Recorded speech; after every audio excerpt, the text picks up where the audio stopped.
I'm Mark, and this is the Fast Track Impact podcast for researchers who want to be more productive and achieve real-world impacts from their research. This week I want to think about how we evidence impact from our research. Now, this is a preoccupation for many of us in the UK at the moment as we come towards the end of our current research excellence framework period, and we've all got to put together case studies and actually evidence our claims. So in the vast majority of trainings that I'm going to at the moment, this is the one question on everyone's lips: how on earth could you prove that? It's actually a session that I run now, named "How Would You Prove That?" because it's quite fun. People coming up with crazy things that you think you would never be able to evidence, and with a bit of thought and a bit of discussion, I've yet to come up with something unevidenceable. I will admit sometimes the answers would require substantial amounts of time, money, etc. But in theory, most things should, in theory, be evidenceable. So what we're going to do in this episode is have a look at a new methodological framework for evaluating impact that I have led with a number of my colleagues. And this is going to be a bit of an unusual approach because I'm going to actually read from my paper. Now, I don't know about you, but I listen to audiobooks on a regular basis. If you listen to podcasts, there's a good chance you do that as well. And I find this is the only way that I can actually read entire books. Well, I do every now and then read a book on my Kindle or on hard copy, but the vast majority of the books I read are via Audible. And I've often thought to myself, wouldn't it be great if some key papers that I need to read, I could listen to them on Audible as well, if only. So I'm going to do this for this next paper, and it's also my first foray into this whole thing that we call preprints or pre-publication versions. That frankly terrifies me. I don't know if this is normal in your discipline, but across a growing number of disciplines, as part of the open science movement, which of course I love, fantastic. Is this idea that when you submit your paper, that you will put it on a preprint server. And there are a number of journals, PLOS ONE for example, that when you submit it, they recommend that you put it onto their preprint server. And now, while this is out for review, it is available on this server. And when, if eventually your paper gets accepted, then it gets replaced with the final version. And what terrifies me is just, well, what if your reviewers spot some horrendous flaw? If this is something quite high stakes, with recommendations, maybe for policy, then people could be doing stuff based on your dodgy science, and you had no idea it was dodgy until the reviews came back, and now you're thinking, who the hell's downloaded this? What are they doing with it? How do I get the right version to them? Not to mention the embarrassment of the fact that you had the old version and I got the new version, which is completely different, and clearly the old version was completely rubbish. It takes some guts. So all of you out there who are doing the preprint server thing, respect. You have way more guts than I do. And so I'm effectively doing it with this paper, but I'm doing it because this is a fairly low-risk situation. This has gone out for peer review. We've got the peer review comments back. They came back saying it was major revisions. I don't know how you feel about this. Sometimes you get major revisions and you're like, oh my goodness, this is going to take as long as it took to write the paper to sort these out. And in this case, it said major revisions, and you just got to combine a few of your types and your typology, do a better review on causation, and add a few references. And that was actually not that bad. It was fairly painless. So we'll see. I mean, they'll probably put it back out to the reviewers, and I could be proven wrong on this, but in theory, this is going to be coming out in the Journal Research Policy at some point, I assume early next year. And on the basis of the review feedback, I'm fairly sure there are no major flaws in this, and so here you go. So this is a very different style to my normal podcast, and we'll see how the time goes. I may split it into 2 episodes. So I'm going to read from the paper. I should actually just say who my co-authors are, give credit where credit is due. So Mary Ferry, Julia Martin Ortega, Martin Dalmer and Joe Holden, all from University of Leeds and part of the ICASP project. And this is an ICASP project publication. ICASP is a NERC-funded project generating impact from NERC-funded research. I'm the evaluation chair for that project. We also have Ruth Lawford-Rolfe. Ruth is an impact officer working with the researchers in that team, and I wanted to have someone from professional services on this paper to keep our feet on the ground and make sure that this worked and resonated for audiences that were both academic and professional services. And finally, we have Rachel Blanche, who's actually fourth author on this list. She's made a major contribution to this. She is an arts and humanities scholar from Queen Mary University, Edinburgh. I actually met her during a training. Was inspired by her research and realised I had a problem with this paper in that the arts and humanities area was a bit of a blind spot for us as a team. I knew there was a lot of rich stuff there, and wow, we uncovered so much richness that we're talking about doing a separate paper, just the two of us, to explore it fully. So let's dive in with the introduction. In fact, what I could do the abstract so you kind of know where this is going. So the background is that interest in impact evaluation has grown rapidly as research funders increasingly demand evidence that their investments lead to public benefits. This paper analyses literature to provide a new definition of research impact and impact evaluation. It develops a typology of research impact evaluation designs and proposes a methodological framework to guide evaluations of the significance and reach of impact that can be attributed to research. Our method is an adapted grounded theory analysis of research impact evaluation frameworks drawn from cross-disciplinary, peer-reviewed and grey literature. 3 results. First of all, recognising the subjective nature of impacts as they're perceived by different groups in different places, times and cultures, we define research impact evaluation as the process of assessing the significance and reach of both positive and negative effects of research. We identify 5 types of impact evaluation design, and we identify these as, first of all, quantitative, experimental and statistical. Secondly, theory of change and logic-driven. Thirdly, qualitative and arts-based. Fourth, systems and pathway analysis. And fifth, evidence synthesis. And then the third and final finding is that our guidance enables impact evaluation design to be tailored to the aims and context of the evaluation. For example, choosing a design to establish sole direct attribution versus evaluating the contribution of research to impact in more complex cases, and choosing the most appropriate evaluation design for the type of impact being evaluated. Our conclusion: using the proposed definitions, typology and methodological framework, researchers, funders and other stakeholders working across multiple disciplines can select a suitable evaluation design and methods to evidence the impact of research from any discipline.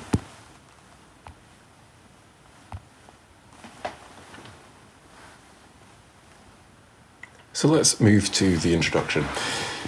Interest is growing rapidly in the evaluation of non-academic benefits or impacts arising from research, as funders and governments around the world increasingly seek evidence of the value of their research investments to society. The growth of research over the past few decades has outstripped available public funding in many countries, leading to discussions about how to get best value from research, particularly basic research, which may not have immediate application. The global financial crisis of 2007 and 2008 further intensified discussions about how to measure the quality of research and how to evaluate its societal value, to provide public research funding agencies with evidence to justify budgetary requests to governments. The drive to evaluate the societal impact of research is exemplified by the assessment of non-academic impact in the UK's Research Excellence Framework in 2014 and 2021, or REF, the system for assessing the quality of research in UK higher education institutes, and the growing trend to evaluate research impact at national scales around the world. At this point, I'll go to box 1, where we've tried to do an assessment. If you've seen this on Twitter, we crowdsourced some of this, of everything that exists around the world. So box 1 is national research impact assessments around the world. And let's start with Europe. Horizon Europe has the most advanced programme of impact evaluation that has been seen in any EU framework programme. Across Europe, governments are incentivising the generation of impact through conditions attached to research funding and through research evaluations, which increasingly evaluate impact alongside research excellence. For example, the UK's Research Excellence Framework, REF, incorporated an evaluation of impact using case studies, which comprised 20% and 25% of total scores in 2014 and 2021, respectively. Impacts were evaluated in terms of their relative significance and reach, and unlike other impact assessments elsewhere in Europe, government funding to higher education institutes was then linked to that outcome. A recent survey suggested 57% of UK researchers held negative attitudes towards REF 2021, compared to 29% positive. Netherlands. Since 2015, Dutch universities have had to submit 3 to 5 page impact narratives for each of their research units as part of their 6-yearly standard evaluation protocol. Sweden. Since 2019, Swedish Research Council's strategic research centres have to submit impact case studies for evaluations, based on a template derived from the UK's REF. Italy's Research Quality Evaluation evaluates technology transfer activities in Italian universities and research bodies. From 2019, the Spanish National Commission on the Evaluation of Research Performance has provided monetary incentives to researchers who submit evidence of impact and influence, I quote, of their research, quoting again, on social and economic matters as part of their 6-yearly individual research performance review. Norway's Humeval exercise 2015 to 17 assesses research at the unit of research groups, and social sciences and environmental research institutes are expected to submit impact case studies based on the UK's REF model. Poland will soon follow suit with their own research impact assessment planned for 2020. Finland. In 2019, the Strategic Research Council agreed a set of funding principles mandating impact assessment in all their programmes, requiring funded projects to report impacts, as well as challenges encountered, which are given to external evaluators who assess how well the programme has, I quote, solved the challenges facing society and how efficient this funding instrument is in promoting such research. And this includes the promotion of public debate. Evaluation reports for the first 4 programmes are expected towards the end of 2020. Finally, now for the rest of the world, Hong Kong has broadly replicated the UK's REF methodology in its 2020 research assessment exercise. In Australia, engagement and impact assessment was introduced as part of Excellence in Research for Australia in 2018. New Zealand. In 2018, the Tertiary Education Committee released the terms of reference for a review of its performance-based research fund, which had a strong emphasis on assessing impact, and a consultation on impact assessment as part of the next round of the PBRF is being launched in 2019. And finally, the America Creating Opportunities to Meaningfully Promote Excellence in Technology, Education and Science, or COMPETES, as it's known, Reauthorization Act of 2010, highlighted that A, quote, broader impacts criterion was crucial for the National Science Foundation funding and encouraged higher education and non-profit organisations to take an institutional approach to achieving societal impacts in determining their accountability. In 2016, the National Science Foundation, National Institute of Health, US Department of Agriculture, and US Environmental Protection Authority developed a data repository for assessing the impact of federal research and development investment. Returning to the rest of the introduction then. In this paper, we refer to evaluation as the process of collecting and interpreting data to assess the significance, reach, and attribution of impacts from research. We refer to evidence as the communication or demonstration of impact based on robust evaluation. However, defining the benefits of research is a highly subjective process, and a benefit for one group in one place, time, or culture may be perceived as damaging the interests of others, for example, other groups, future generations, or the environment. The diversity of benefits and perceptions of benefit arising from research presents a major methodological challenge for evaluating and evidencing impact claims. As an illustration, 3,709 unique impact pathways were identified from the 6,679 case studies submitted to REF 2014. In the face of such diversity, there can be no single process or checklist for evaluating and evidencing impact. Rather, methods need to be adapted to the unique impacts, pathways, and contexts associated with research on a case-by-case basis. There is no shortage of methods for evaluating research impact. The challenge, therefore, lies in choosing the most appropriate methods in an evaluation design that is suited to a given impact and context. Guidance from the realms of evidence-based policy and practice and research-informed international development typically follows a hierarchy of methods based implicitly on their assumed accuracy and the minimization of bias. Randomized controlled trials sit at the top of this notional hierarchy, followed by quasi-experiments, mixed methods, and qualitative methods.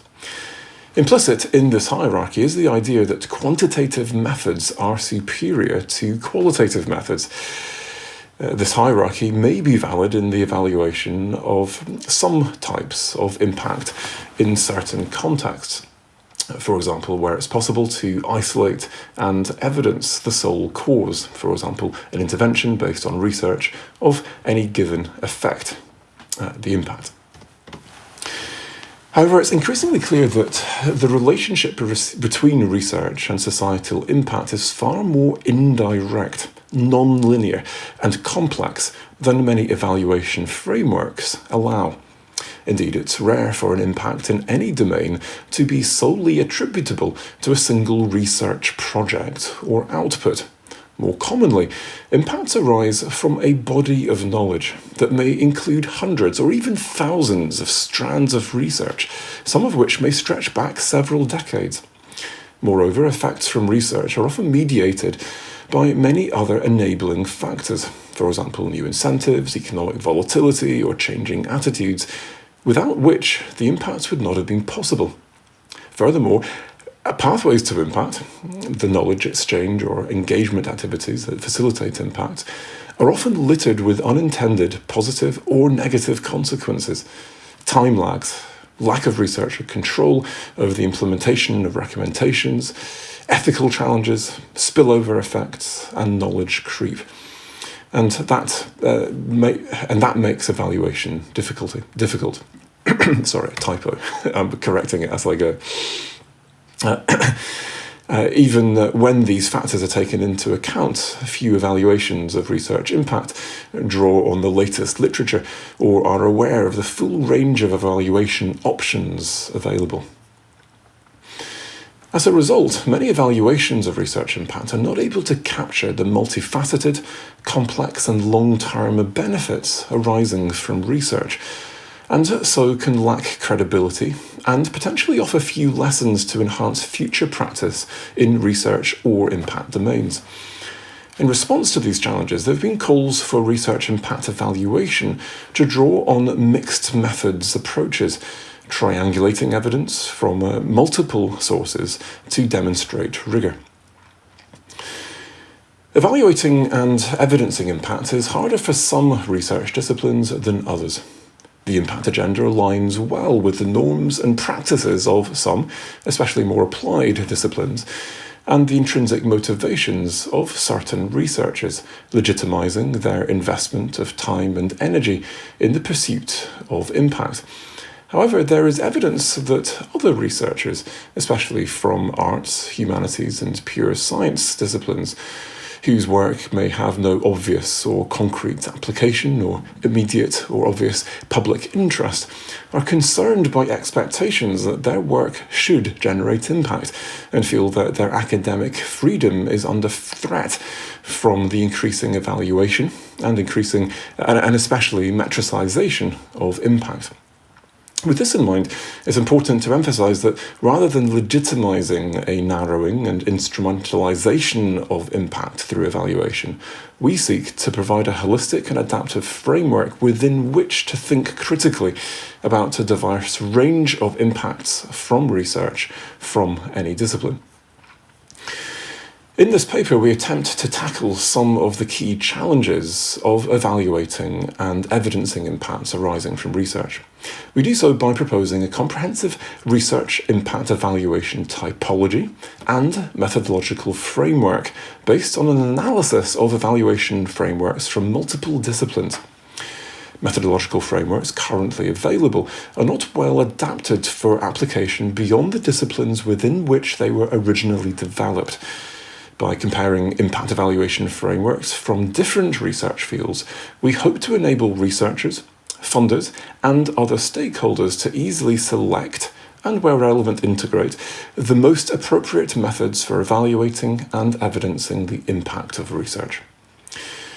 Our analysis makes a theoretical contribution by providing new and universally applicable definitions of research impact and impact evaluation in a field that is dominated by discipline-specific and technocratic definitions. We make a methodological contribution by proposing the first typology of research impact evaluation designs, which we use as the basis of a wider methodological framework to guide rigorous impact evaluations in any discipline.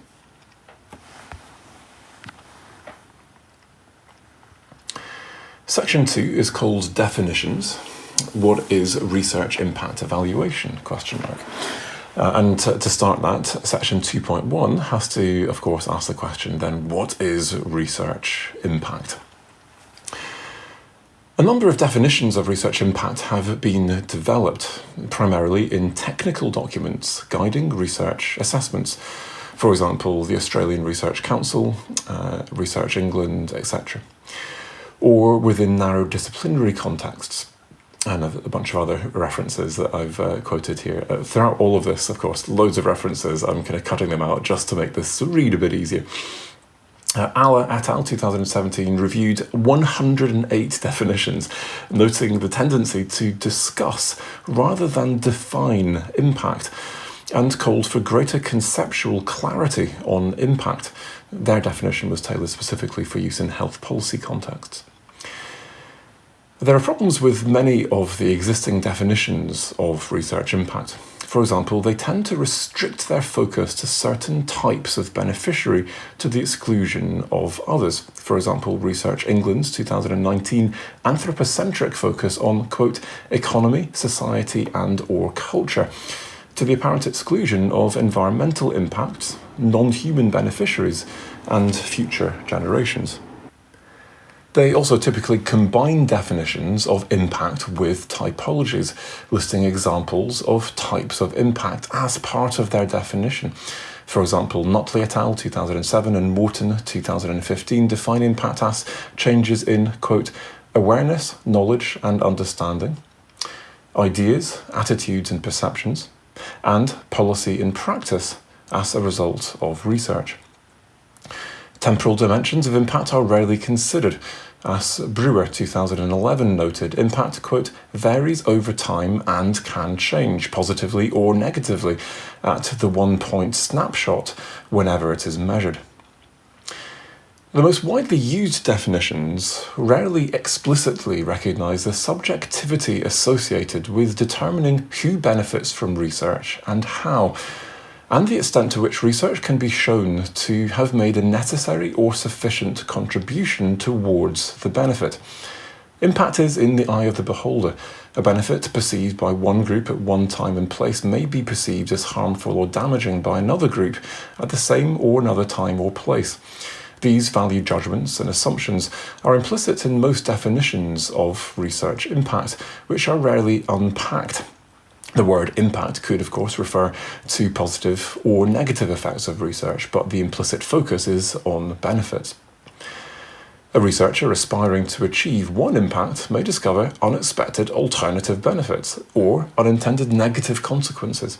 As such, there is a normative assumption underpinning the impact agenda that research should seek positive and not negative impacts.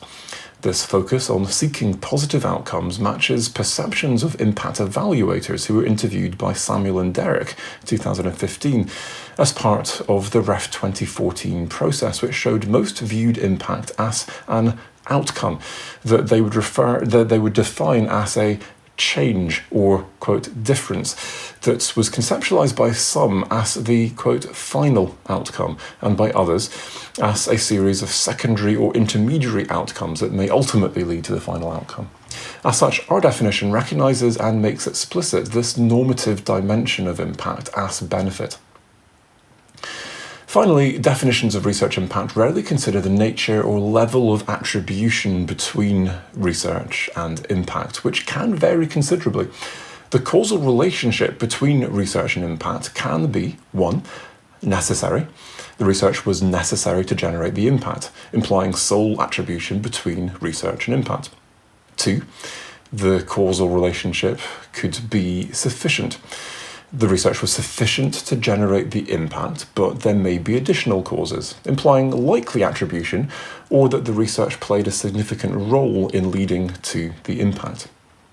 And 3, the causation could be contributory.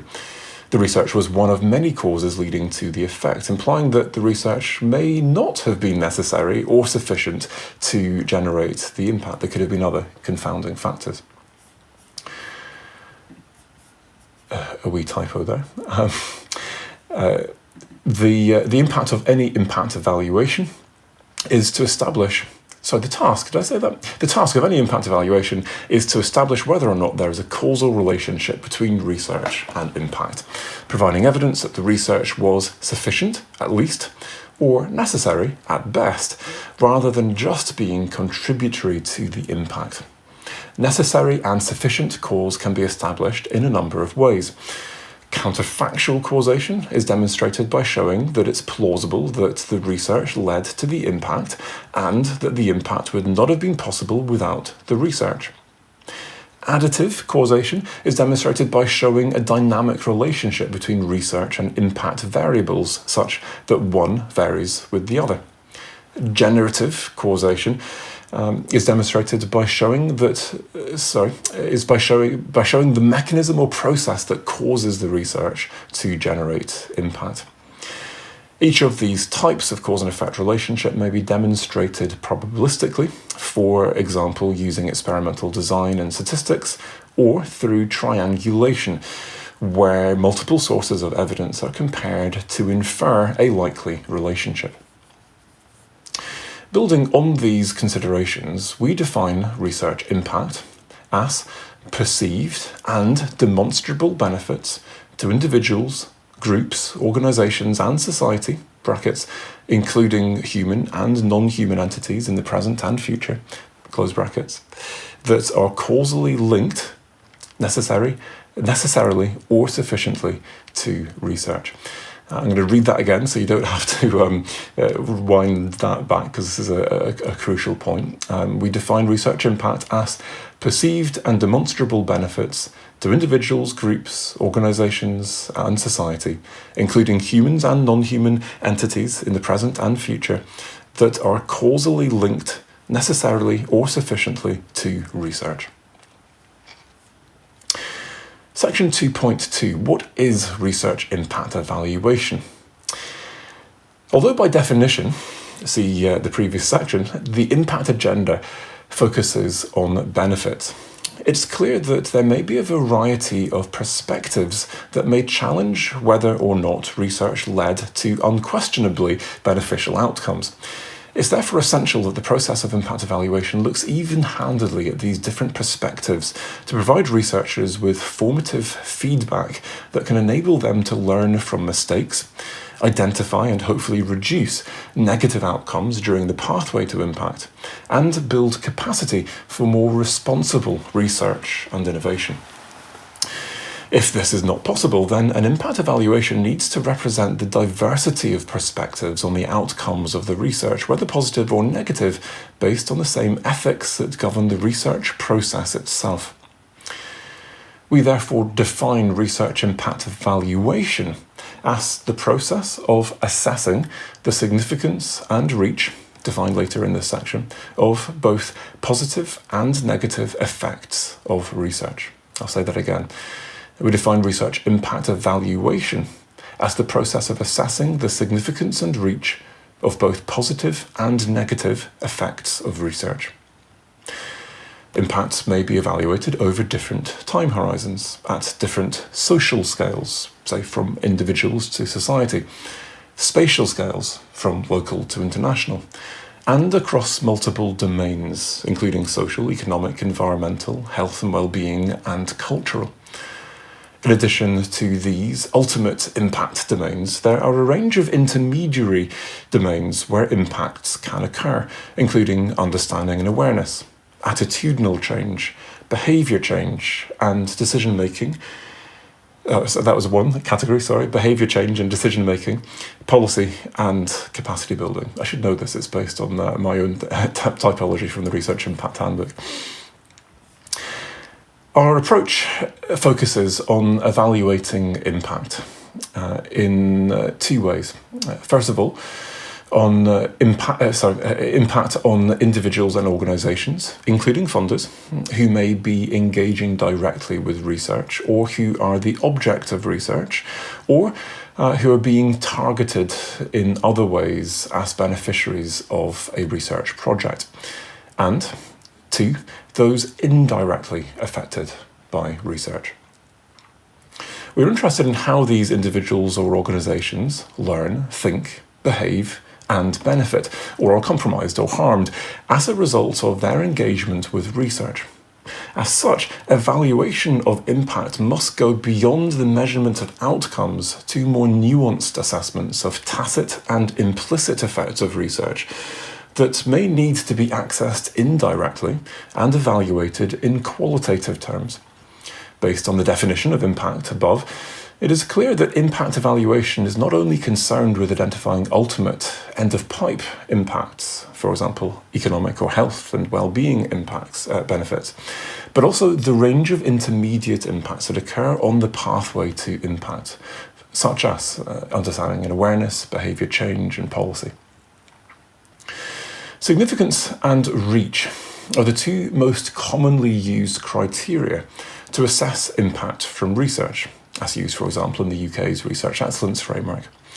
The significance of an impact can be defined as the magnitude or intensity of the effect of research on individuals, groups, or organisations.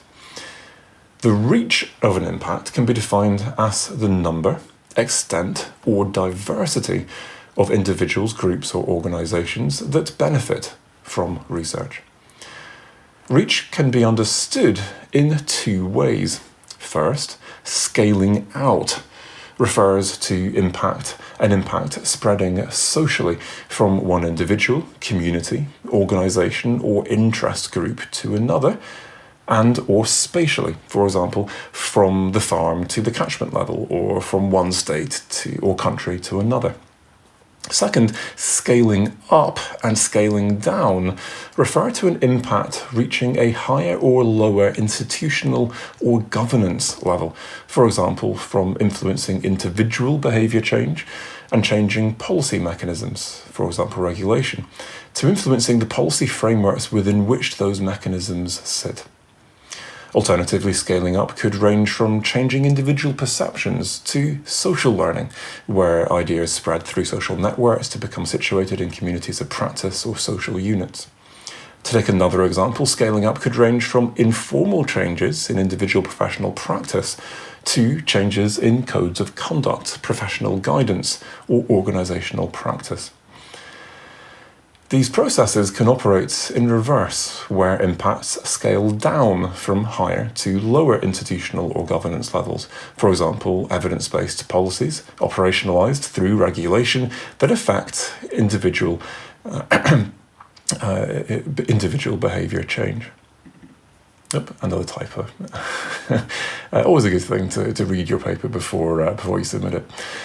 These two dimensions of reach are linked in the sense that scaling up an impact to higher institutional levels increases the probability of more widespread adoption of ideas, practices, and other changes that reach new beneficiaries at wider social and spatial scales. So we're done with definitions, and I hope you found that useful, and I hope there's some new stuff in there as well that moves us forward. Let's move to the methods, and then I'm going to close this episode with an introduction to the typology, because I've been going on for quite some time now. The methods, section 3. We analyse existing theoretical and methodological frameworks for impact evaluation from a range of fields using an adapted grounded theory analysis to develop robust definitions of research impact and impact evaluation, and a novel methodological framework, including a new typology of research impact evaluation designs. To do this, we started by using a narrative review of cross-disciplinary peer-reviewed literature to identify a wide range of evaluation frameworks and methods that could be used to evaluate impact from research. We also considered grey literature from the non-academic realm. Grey literature included documentation capturing the way in which governmental departments and agencies, non-governmental organisations and other organisations evaluate their own impact, and impacts more broadly within their sector, including the evaluation of actual or likely benefits as well as negative impacts, for example the assessment of environmental, economic or social impacts of policies as part of the policy appraisal process. Unlike systematic reviews or meta-analyses, a narrative literature review is an expert-based, quote, best evidence synthesis of key literature. It does not seek to capture all literature. Greenhow et al. 2018 argue that such methods may be more appropriate than systematic approaches for reviews that aim to pursue a broad overview via expert synthesis of literature and where it's harder to identify specific outcome measures, as is the case here. Given the wide range of frameworks and methods that can be adapted to evaluate impact from almost every discipline, the goal was to generalise across this literature rather than to provide an exhaustive list of frameworks and methods, to identify a comprehensive list of distinctive types of impact evaluation. We sought to illustrate the breadth of methods available to operationalise each type of evaluation and show how different approaches and methods can be used to evaluate different types of impact. Google Scholar for peer-reviewed literature and books and Google for grey literature were searched by two co-authors with the keywords impact, evaluation, monitoring, research and framework, reading until theoretical saturation was reached in the categories that emerged. See the grounded theory analysis approach below. Despite early criticism of the reliability of Google Scholar, Fegas et al. 2008, more recent analyses have shown strong correlations between citation counts in Google Scholar, Web of Science and Scopus, with Google Scholar consistently returning the highest percentage of citations across subject areas. and that's Martin and Martin et al. 2018, with significant coverage deficiencies in Web of Science and Scopus, another Martin and Martin paper from 2018. Subsequent to this, further searches were performed for arts-based methods, which were underrepresented in the search results, using arts and humanities and arts-based methods as our search terms, in combination with the previous search terms. Following an adapted grounded theory analysis approach, then, Strauss and Corbin, 1997, open coding of literature was used to identify emergent themes, continuing to read until theoretical saturation was reached for each theme. Axial coding was then used to organize themes into theoretical constructs that informed the development of the typology and methodological framework for research impact evaluation. Section 4. This is a very large section, so I'm going to start with the introduction, give you a flavour of what is going to come next.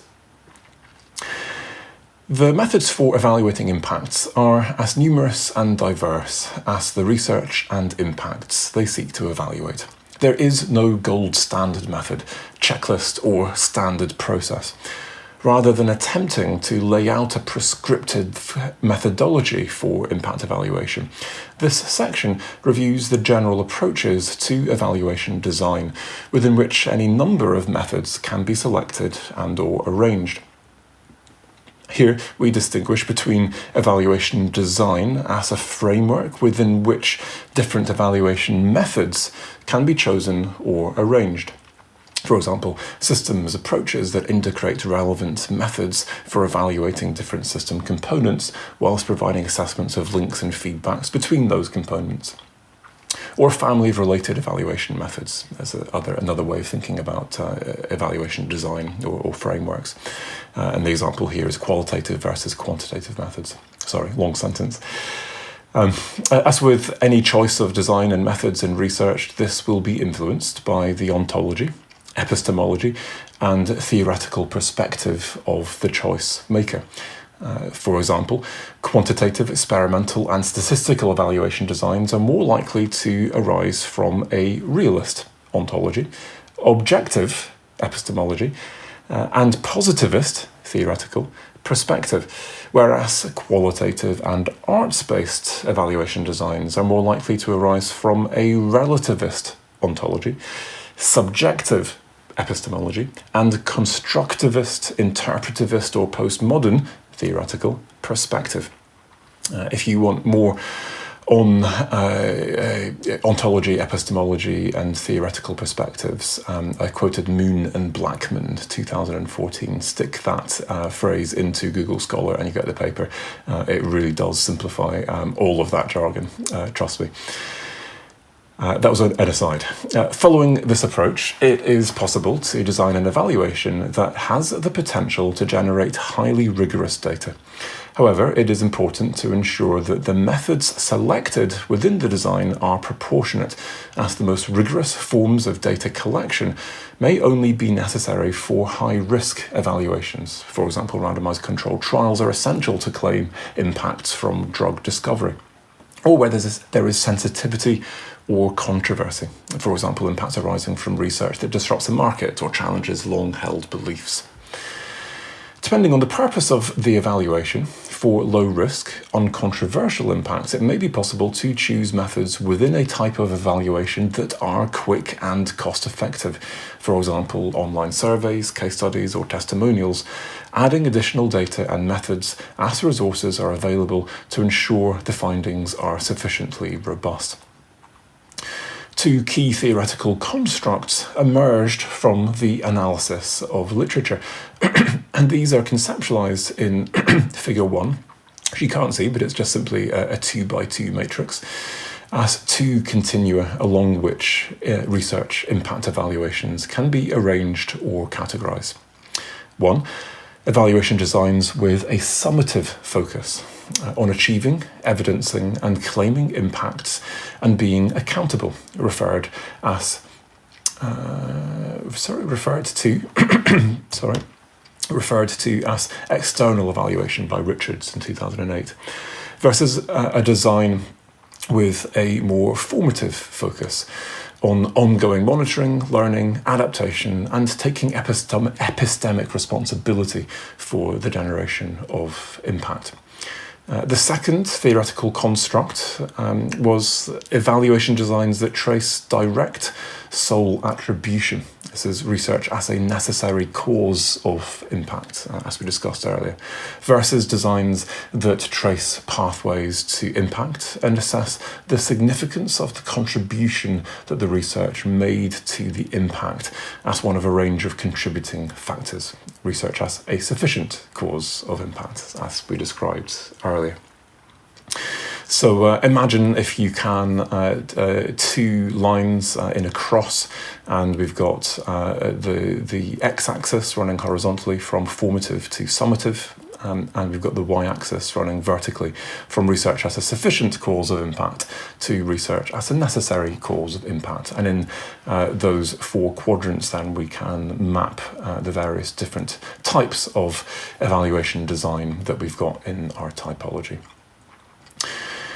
So figure 1, as I've just described, shows how the 5 different types of impact evaluation design that emerged from the literature, which are covered in the next section, were categorized in relation to these 2 continua leading to the typology. The majority of approaches to impact evaluation are either mainly used in summative mode or are used either in summative or formative mode. There are approaches designed to disentangle the contribution research has made towards an impact as one of a range of different factors, demonstrating that the research was sufficient to cause impact, and methods that are typically used to demonstrate sole direct attribution between research and impact, demonstrating that research was necessary to cause impact. The position of approaches in figure 1 is approximate and necessarily generalized given the diversity of methods that can be used to operationalize each approach. And I'm going to maybe change that word approach. What I mean is the evaluation design, to illustrate how the approaches are typically used in practice. As such, figure 1 shows how the evaluation designs in the typology are arranged from more formative approaches that establish the contribution research makes to impact in the bottom left, to more summative approaches that establish sole direct attribution from research to impact in the top right. Given the wide range of options, rather than attempting to catalogue all possible methods, Table 1, which we're going to go into next week, identifies 6. You know what? Are they 6?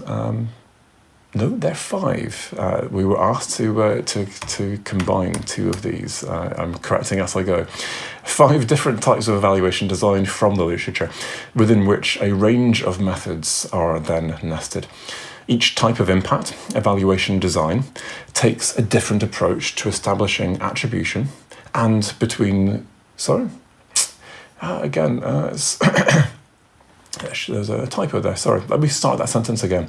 Each type of impact evaluation design takes a different approach to establishing attribution between research, cause, and impact, effect. Each type gives rise to different forms of evidence, ranging from testimonials and other forms of qualitative evidence to statistical inferences and other forms of quantitative evidence.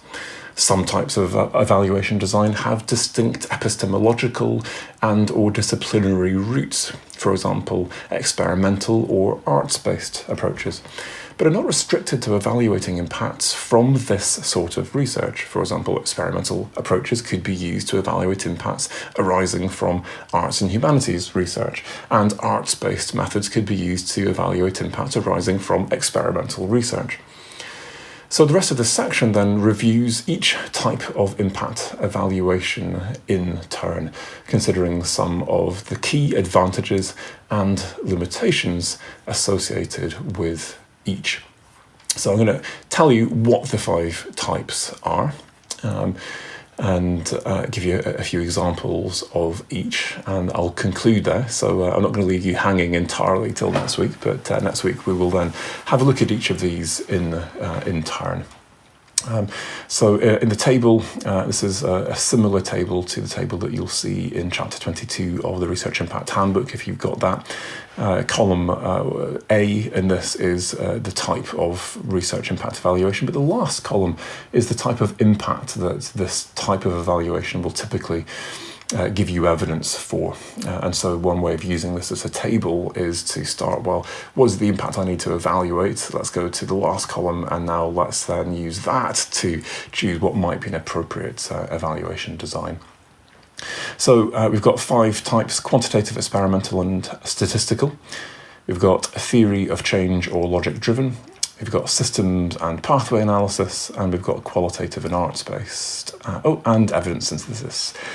So examples of quantitative, experimental, and statistical: statistical modelling, longitudinal analysis, econometrics, payback framework, difference in difference method, double difference method, propensity score matching, and lots more. I'm not going to read through the whole list. Theory of change or logic-driven is simply 2 methods: theory of change and logic models. And so within that, we've got logical framework analysis, payback frameworks, and there are lots of other different types of logic model out there. Systems and pathway analysis. A few examples: we've got contribution analysis, knowledge mapping, social network analysis, Bayesian networks, agent-based models, dynamic systems models, influence diagrams, participatory systems mapping, etc. Qualitative and arts-based. This is a very long list. We've got testimonials, ethnography, participant observation, qualitative comparative analysis, linkage and exchange model, interviews, focus groups, opinion polls and surveys. Other textual analysis, for example, focus group and interview data, participatory monitoring and evaluation. Skip through some of these: oral history, storytelling, digital cultural mapping, social or other media analysis, poetry and fiction, music and dance, and theatre. And if you're wondering how, I will tell you next week. And then finally, evidence synthesis. So whether that's meta-analysis, narrative synthesis, realist-based synthesis, rapid evidence synthesis, or systematic reviews. Lots to choose from.